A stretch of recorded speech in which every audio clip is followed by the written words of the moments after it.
Kapolri Jenderal Listio Sigit Prabowo dan Panglima TNI Marsikal Hadi Cahyanto meninjau protokol kesehatan di Pasar Tanah Abang. Hal ini sebagai bentuk penerapan aturan protokol kesehatan untuk mengendalikan penyebaran COVID-19.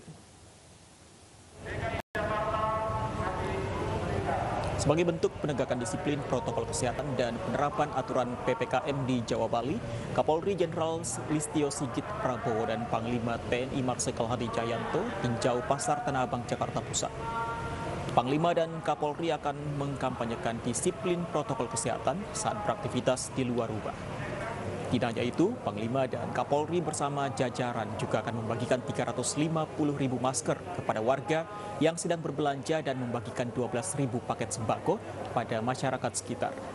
Selain di Pasar Tanah Abang, peninjauan prokes juga akan dilakukan di Pasar Jatinegara, Jakarta Timur.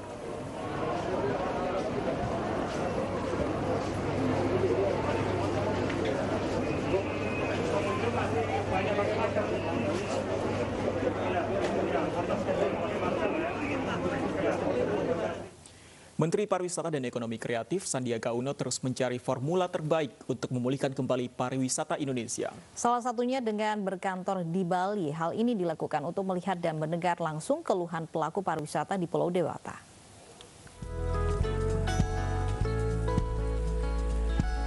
Memulai aktivitas berkantor di Bali, Menparekraf Sandiaga Uno langsung memimpin rapat pimpinan Kemenparekraf di Wisma Widyatula Poltekkes, Nusa Dua, Bali.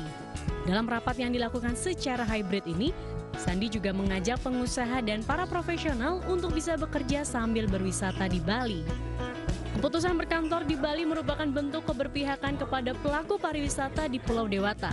Sandi bisa melihat dan mendengar langsung keluhan pelaku pariwisata tanpa lapisan birokrasi. Saya mengajak teman-teman tentunya dari dunia usaha dan para profesional mulai memikirkan untuk bekerja dari Bali. Karena ada dua fungsinya. Pertama, selain daripada kita bisa lebih efisien dan menikmati alam Bali, juga kita membantu sektor pariwisata dan ekonomi kreatif kita. Selain memimpin rapat kementerian, Sandiaga juga akan mengunjungi pelaku UMKM dan pelaku usaha pariwisata di Bali. Kedepannya, Menparekraf akan memperjuangkan pengadaan dana hibah untuk pelaku usaha parekraf ini. Tim Liputan iNews melaporkan. Pemirsa, benda angkasa yang jatuh di Dusun 5, Kampung Astomulyo, Punggur, Lampung Tengah dipastikan adalah batu meteorit. Hal ini terungkap setelah sejumlah peneliti dari Institut Teknologi Sumatera menguji benda angkasa yang jatuh di rumah warga.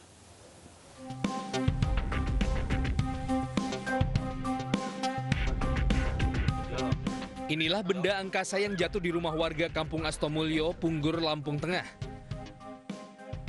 Batu yang diduga meteorit ini sempat menimbulkan kehebohan karena jatuh dengan diiringi suara ledakan yang keras. Guna mengidentifikasi benda angkasa ini, sejumlah peneliti dari Institut Teknologi Sumatera datang ke lokasi. Dengan membawa sejumlah peralatan, mereka mencoba mengidentifikasi batu yang diduga meteorit ini.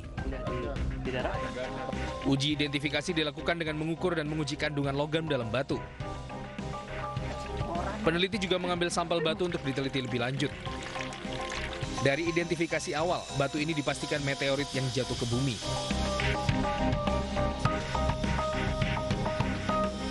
Jadi kita lihat batuan yang ditemukan oleh warga, itu merupakan benar adanya bahwa itu adalah sebuah batu meteorit dengan ciri-ciri tadi yang sudah kita jelaskan. Yang pertama memang ada unsur logam di sana. Kita tadi sudah uji dengan magnet, ternyata memang batu itu memiliki magnet gitu. Itu ada bagian hitam itu akibat dampak sebuah batuan yang bergesekan dengan atmosfer kita. Sebelumnya warga Dusun 5 Kampung Astomulyo, Punggur, Lampung Tengah dikejutkan dengan suara ledakan keras yang terjadi. Akibat ledakan, genting rumah warga rusak. Warga menemukan batu yang diduga benda angkasa. Saat ini batu meteorit disimpan warga pemilik rumah agar tidak menimbulkan kerumunan warga yang ingin melihat. Dari Lampung Tengah, Lampung, Tim Liputan iNews melaporkan.